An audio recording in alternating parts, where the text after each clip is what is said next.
나비 효과라는 그 단어가 있습니다. 여러분 나비 효과 아시죠?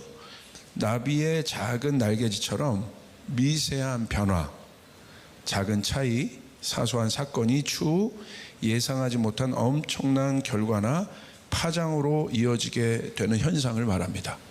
우리가 주목할 것은 예상치 않았던, 기대하지 않았던 나비 날개짓을 누가 쳐다나 보겠습니까? 그 나비의 작은 날개짓이 예상치 않았던 시간에 또 때에 어마어마한 여러 인과관계들이 있겠죠. 엄청난 파장으로 그 토네이도와 같은 파장을 일으킨다는 말입니다. 주목할 것은 제가 여러분에 말씀드렸지만 나비의 작은 날개짓입니다. 나비의 작은 날개짓을 주목하는 사람은 없습니다. 근데 이 작은 날개짓이 추후 예상치 못한 엄청난 결과를 만들어내는 것, 저는 이 작은 나비의 날개짓을 전 뭐라고 생각하냐면 순종이라고 생각해요. 여러분 순종을 어떻게 생각하십니까? 순종은요, 영적 세계를 움직이는 촉매제와 같은 거예요. 그러니까 우리의 순종에 대해서 우리의 생각을 갖고 있으면 안 돼요. 영적 세계를 움직이는 촉매자와 같은 것이 순종이에요. 그래서 순종이 부어질 때 영적 세계는 움직여요. 다른 어떤 것으로도 영적 세계는 움직이지 않아요. 순종의 열쇠가 꽂아질 때 영적 세계는 움직여요. 왜냐하면 영은요, 어떤 거예요? 우리의 차원 높은 게 영의 차원이에요. 그렇기 때문에 밑에 차원이 위의 차원을 조정할 수가 없는 거예요. 그러니까 위의 차원이 움직여지려면 밑에 차원에서 위의 차원에 순복하는 일들이 있어야 돼요. 그래야 위의 차원이 움직이게 되는 거예요. 근데 우리는 착각해요. 내가 뭐 해서 움직인다고 생각해요. 그러니까 여러분, 이게 비단 우리 안에만 있는 일이 아니라 이게 영적 원리이기 때문에 무당도 그렇게 하는 거예요. 무당도 신내림 받기 위해서 어떻게 합니까? 순종하는 거예요. 악한 영에게. 악한 영이 시킨 거를 하는 거예요. 다른 거 하는 게 아니에요. 악한 영의 계시를 받는 거예요. 순종하는 거예요. 그냥 악한 영에게 그 제사를 지내잖아요. 그럼 어떻게 돼요? 악한 영이 오케이, 합당하다, 그리고 움직이는 거예요. 능력도 주고. 그러므로 여러분 신앙에 있어서 가장 중요한 성도의 태도를 한마디로 말하면 순종이라고 얘기할 수 있어요. 여러분 다시 말합니다. 여러분이 갖고 있는 순종의 컨셉을 없애요. 성경에서 말하는 순종의 컨셉을 여러분 잡으시길 바랍니다. 순종은요, 행위의 영역이 아니에요. 우리가 순종을 행위의 영역이라고 생각하니까 힘든 거예요. 여러분 행위의 영역은요, 종교입니다. 우리가 하나님 앞에 나갈 때 행위로 나갑니까? 여러분이 아버지 앞에 나갈 때 행위 때문에 아버지가 여러분을 기뻐하십니까? 아니요. 행위 때문에 여러분을 기뻐하시는 것이 아니라 하나님 아버지는 여러분의 존재 자체를 기뻐하십니다. 근데 우리가 착각하고 있는 거예요. 모든 것을 행위로 여러분 환원해서 환치해서 받아들이기 때문에 이건 사단의 굉장히 강력한 거짓말이거든요. 그래서 어떤 역사도 나타나지 않고 힘만 든 겁니다. 종교 생활은 힘이 드는 거예요. 기쁨이 없어요. 여러분 누가 순종할 수 있습니까? 이걸 물어봐야 돼요. 우리는 순종의 행위 자체가 아니라 순종은 정체성과 연결되어 있습니다. 하나님께 순종할 수 있는 사람은 하나님이 창조주시고 아버지시고 내 삶의 주관자라는 사실을 믿는 사람에게만 가능합니다. 다시요. 그것을 믿는 사람에게만 순종이 가능해요. 나머지는 내가 뭐 순종하고, 그거 순종 아니에요. 여러분 엄밀히 말하면 여러분이 행위하는 거지. 그 행위에는 어떤 역사도 일어나지 않아요. 바리새인들이 뭐 하나님 앞에 나가서 순종하는 것 같죠? 그건 행위입니다. 사울이 제사했잖아요. 그건 행위예요. 근데 사울의 제사를 보고 사무엘이 뭐라고 얘기해요? 제사를 드렸잖아요. 근데 뭐라고 얘기해요? 불순종했다고 얘기하는 거예요. 그러니까 행위의 영역이 아니라는 거예요. 순종은 누구만 할 수 있는 거예요? 하나님을 아버지라고 고백하는 사람, 할렐루야, 하나님을 창조주라고 믿는 사람만 순종할 수 있는 것입니다. 어려운 게 아니에요. 그래서 순종은 아무나 하는 게 아닙니다. 하나님의 뜻과 말씀에 순종하지 못하는 이유는 하나님의 뜻과 말씀이 버거운 것이 아니라 하나님 존재에 대한 불신이 바로 우리가 순종을 못하게 하는 것입니다. 우리의 문제죠. 하나님은 변하지 않아요. 여러분이 믿고 여러분이 하나님을 믿는다 안 믿는다고 해서 하나님의 존재 자체가 바뀌지 않아요. 내가 못 믿는 거지. 그러나 여러분이 결정하면 눈이 떠지는 거예요. 할렐루야. 그 하나님이 보이게 되는 것입니다. 그러므로 순종은 믿음의 영역이에요. 존재를 볼 수 있는 건 믿음밖에 없어요. 보이지 않잖아요, 하나님. 그 보이지 않는 하나님을 볼 수 있는 건 믿음밖에 없다. 우리가 하나님 앞에 나갈 때 우리 안에 이게 선악과의 DNA예요. 자꾸 옳고 그름을 우리가 자꾸 따지는 거예요. 여러분이 아버지를 바라볼 때 옳고 그름으로 아버지를 따져요? 또 여러분이 부모된 여러분이 여러분 자녀를 볼 때 옳고 그름으로 여러분의 자녀를 받아들입니까? 아닌 거죠. 근데 우리가 하나님 앞에 나갈 때 자꾸 이 머리에서 그 생각을 자꾸 한단 말이에요. 그러니까 하나님 앞에 못 나가는 거예요. 나가더라도 억지로 나가고 억지로 나가니까 역사가 일어나지 않아요. 여러분 생각해 보세요. 만약에 여러분이 받아들일 만한 이해가 있어서 하나님을 찾는다면 동정녀 마리아가 여러분 예수 그리스도를 잉태한 거 어떻게 여러분 이해하시겠어요? 설명해 보시라고요. 처녀가 잉태를 했어요. 이해해서 예수님을 믿습니까? 이해해서 하나님을 받아들입니까? 홍해가 갈라진 사건을 이해하시겠냐고요. 오병이어가 내려진 사건을 이해하시겠냐고요. 그런데 우리가 정작 우리의 문제가 어떤 것으로 다가올 때 자꾸 우린 뭘 구해요? 이해를 구해요. 제가 그 이해와 이성과 지성과 이런 것들을 무시하는 게 아닙니다. 그것이 하나님 뜻보다 앞선 것이 문제라는 거예요. 그것이 하나님의 뜻에 순복하지 않는 것이 문제라는 거예요. 내 뜻과 내 의가 하나님의 뜻에 순복하지 않는 것이 문제라는 거예요. 믿음은 무엇입니까? 이해할 수 없는 걸 믿는 게 믿음이에요. 우리는 그것을 믿음이라고 얘기해요. 할렐루야. 내가 이해해서 믿는 건 믿음이 아닌 거예요. 사단은요, 그래서 이것을 이해하지 못하도록 우리를 흔들었죠. 창세기 3장 5절 우리 같이 한번 읽겠습니다. 시작. 너희가 그것을 먹는 날은 너희 눈이 밝아져 하나님과 같이 되어 선악을 알 줄 하나님이 아심이라. 결국 선악과를 먹음으로 말미암아 사단이 먹을 수 있도록 사단이 우리를 흔들었죠. 어떻게 흔들었습니까? 하나님에 대한 절대성.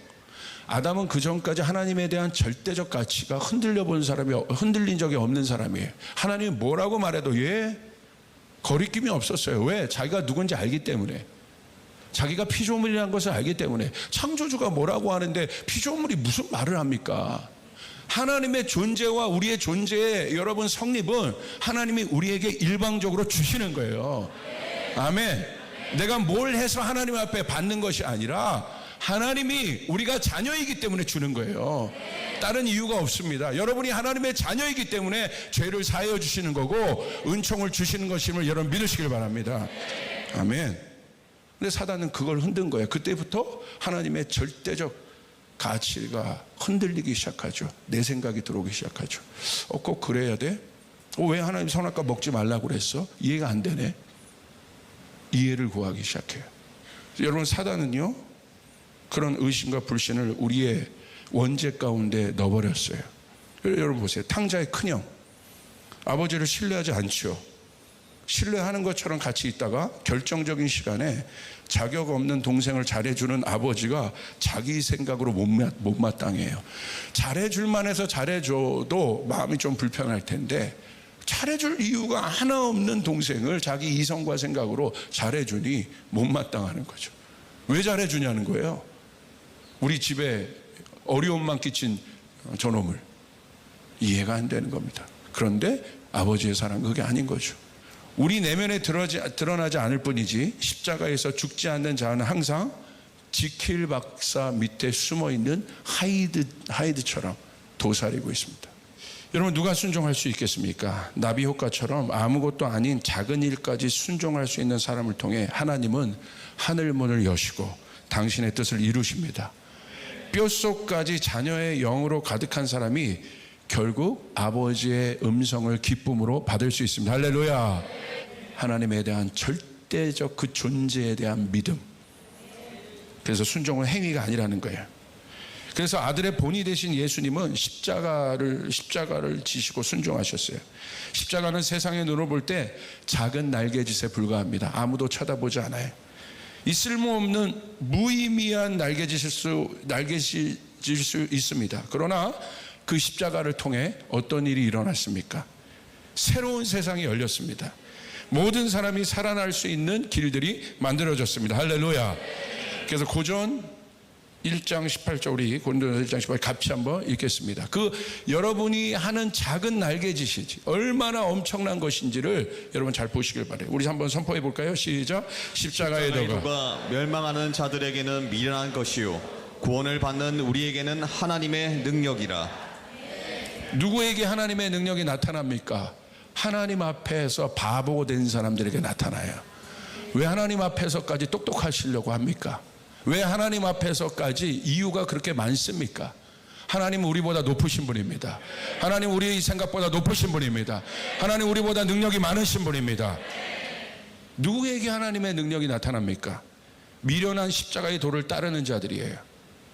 세상 사람들이 십자가를 거절하는 이유가 뭔지 아세요? 생각으로 판단하니까. 저거 왜 따러? 내가 저걸 왜 줘? 죄인들이나 지는 건데. 미련한 거라는 거예요. 머리로 이성으로 판단하면 십자가의 도를 따를 수 없습니다. 미련한 것으로 보이기 때문에. 그래서 예수 그리스도가 하나님을 따를 수 있었던 것은, 십자가를 질 수 있는 건 이유가 있어서 따른 게 아니라는 거예요. 그렇죠? 십자가를 지는 것을 어떤 이유를 찾을 수 있겠어요? 아버지가 말씀하셨기 때문에 지신 거예요. 아버지를 신뢰하기 때문에. 할렐루야. 그런데 그 아버지는 역시 신실한 분이셨어요. 죽었지만 그 아들을 부활시켰습니다. 할렐루야. 이게 고난 뒤에 있는 영광이라는 거예요. 이거 세상이 몰라요. 우리만 아는 거예요. 슉. 비밀. 혹시 여러분 그리스도 때문에 여러분 고난을 받고 있다고 한다면 기뻐하시길 바랍니다. 여러분이 하나님 잘 믿고 있다는 증거입니다. 예수 믿는 게 뭐라는 걸 한번 생각해 봐. 예수 믿는 나는 뭐냐라고 해. Who am I? 내가 누군가? 예수님을 따라가는 제자가 누군가? 제자가 하는 일 말고 나는 누군가? 그것에 대한 질문인 거예요. 그래서 참다운 순종은 내 뜻과 의도와 상관없이 하나님의 일을 따르는 것입니다. 그게 아브라함이 우리에게 보여준 믿음이에요. 제 아들을 드려라. 무슨 이유를 찾겠어요? 거기에 하나님이니까 따른 거예요. 내 뜻과 의도가 1도 중요하지 않다는 것을 아는 것이에요. 와, 제가 레디컬하게 썼어요. 내 뜻과 의도가 하나님의 뜻 앞에 1도 중요하지 않아요. 믿음을 고백하시면 아멘 합시다. 여러분을 무시하는 게 아니에요. 그보다 크신 하나님이 우리 하나님이라는 거예요. 내 생각보다 크신 하나님이 나의 하나님이라는 거예요. 그럴 때 우리는 진정한 자유를 경험할 수 있어요. 이사야서 55장 8절 9절 우리 같이 한번 큰 소리로 읽어볼까요? 시작. 이는 내 생각이 너희의 생각과 다르며 내 길은 너희의 길과 다름이니라. 여호와의 말씀이니라. 이는 하늘이 땅보다 높음 같이 내 길은 너희의 길보다 높으며 내 생각은 너희의 생각보다 높음이니라. 여러분 믿으시면 아멘 합시다. 아멘. 그러므로 나의 존재의 명확성은 나를 증명해서 명확해지는 게 아니에요.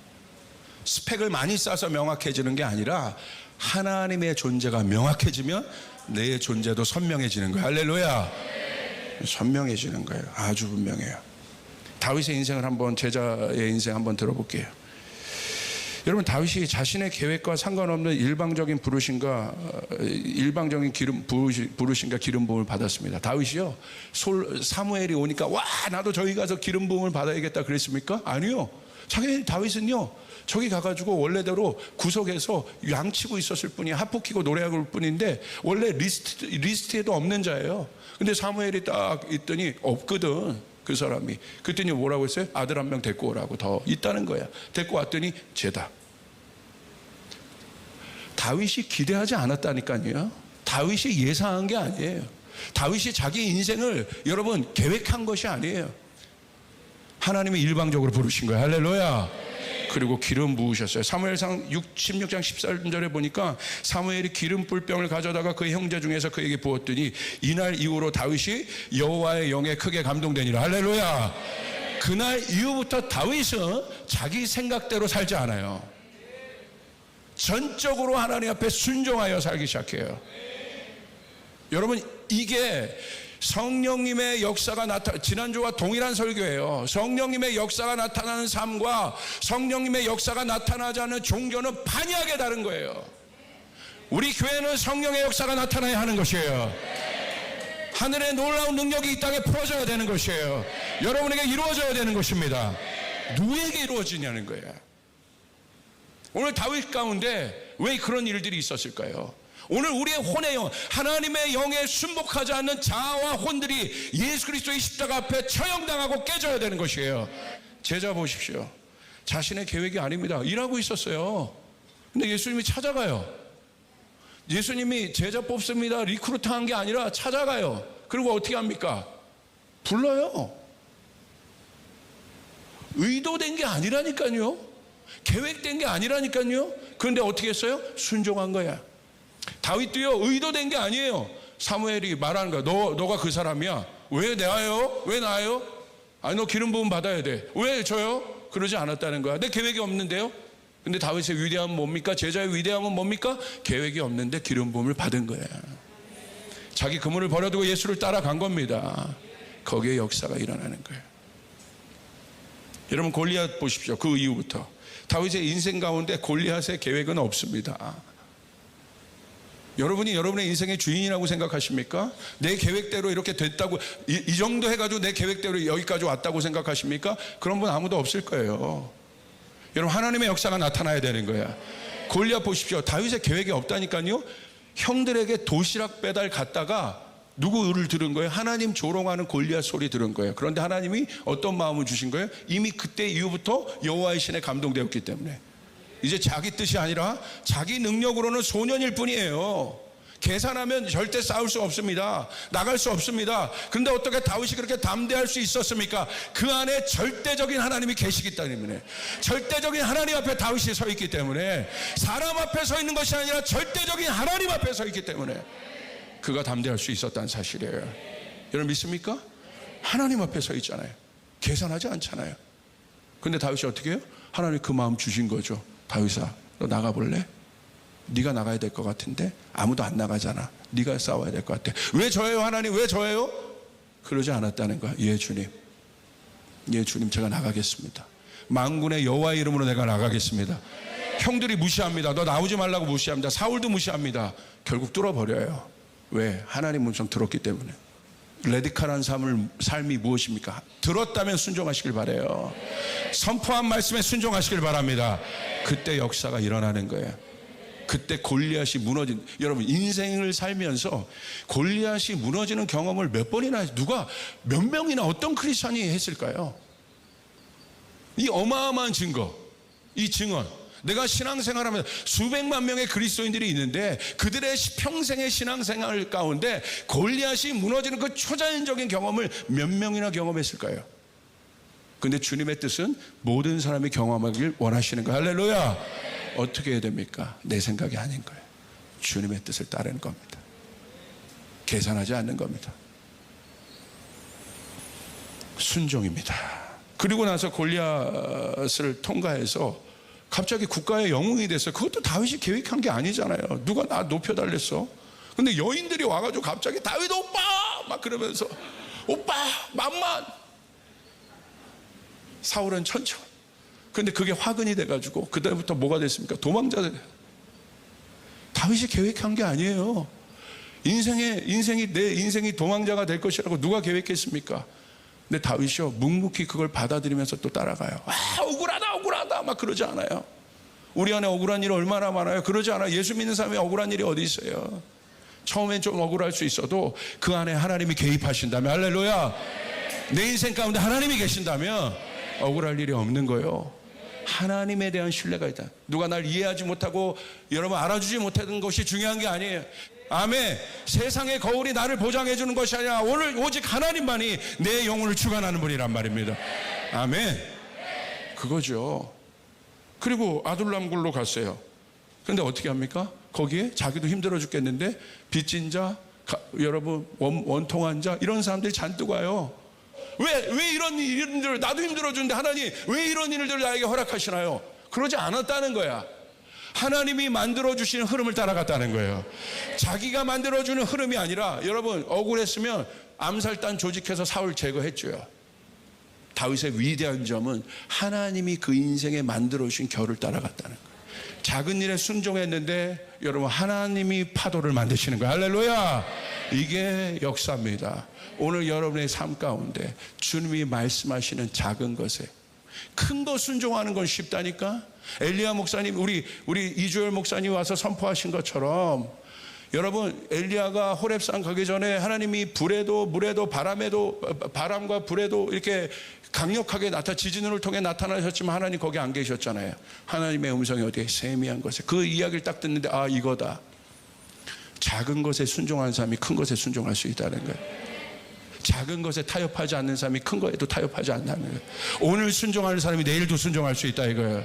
할렐루야. 나는 누구의 것입니까? 나는 주님의 것인 거예요. 믿으시면 아멘 합시다. 나는 내 것이 아니라 주님의 것이라는 거예요. 그러므로 모든 걸 주님께 물어봐야 되는 거예요. 그러고 주님이 말씀하시면 순종하고, 교회 비전이 선포되면 순종하고 따르고. 여러분 터키 놀랍지 않아요? 10년 전에 아시안 하이웨이에 선포했는데 2022년 열릴지도 했는데 갑자기 정말 터키가 열리고, 그곳에 이제 10월달에 저희가 가서 미션 베이스, 우리 선교 국장님들 가서 미션 베이스 드디어 구입하러 갑니다. 할렐루야. 하나님의 꿈이 이루어지는 것이에요. 10년 전에 작게 순종한 그 마음을 순종하고 했는데 하나님이 나중에 토네이도를 일으키시는 거예요. 하나님은 그러신 분입니다. 여러분 앞에 있는 작은 순종을 무시하지 마십시오. 아멘. 우리 캐나다 내 계획이 아니라 하나님의 계획, 내가 만든 인생이 아니라 하나님이 만든 인생, 내가 일으키는 여러분 무브먼트가 아니라 하나님이 일으키는 무브먼트, 하나님이 일으키는 파도. 내가 일으키는 파도는 힘들어요, 내가 하기 때문에.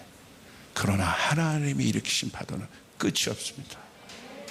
무궁합니다. 여러분 인생 가운데 이 파도가, 하나님이 일으키시는 파도가 오기를 원하시면 아멘 합시다. 그래서 여기서 저는 계속 요즘에 성전에서 그 기도만 해. 하나님 감사합니다. 파도를 일으키시옵소서.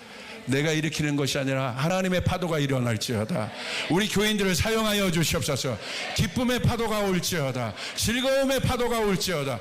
하나님이 일으켜 주시옵소서. 할렐루야. 그게 하나님 앞에서는 인생이에요. 그 사람은 당당한 거예요. 눈치 보지 않고. 내 주인은 다른 사람이 아니에요, 주님이신 거예요.